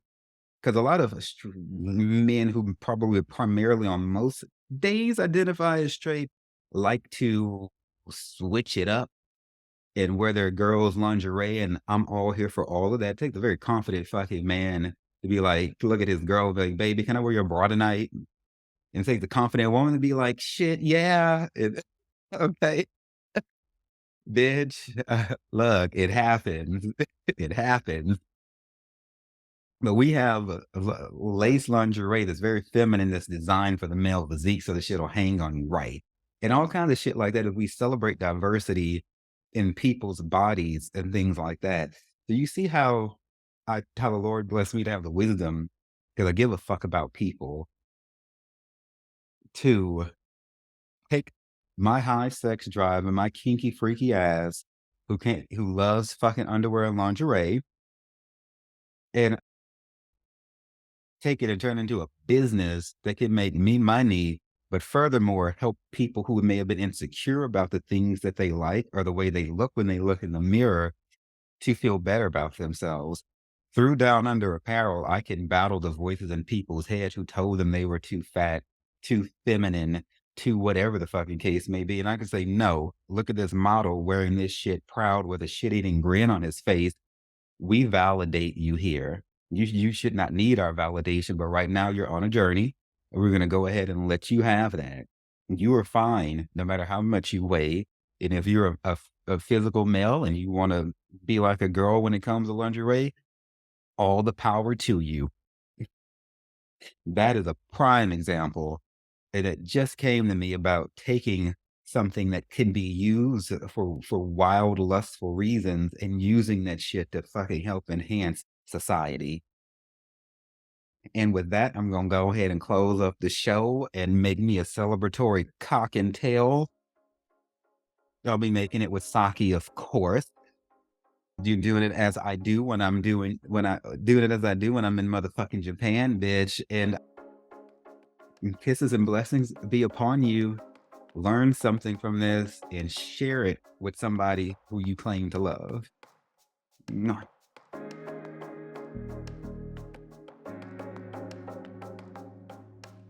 Thank you all so much for taking time to listen to the Sex, Drugs, and Jesus podcast. It really means everything to me. Look, if you love the show, you can find more information and resources at sexdrugsandjesus.com or wherever you listen to your podcasts. Feel free to reach out to me directly at Devannen at sexdrugsandjesus.com and on Twitter and Facebook as well. My name is Devannen. It's been wonderful being your host today. And just remember that everything is going to be all right.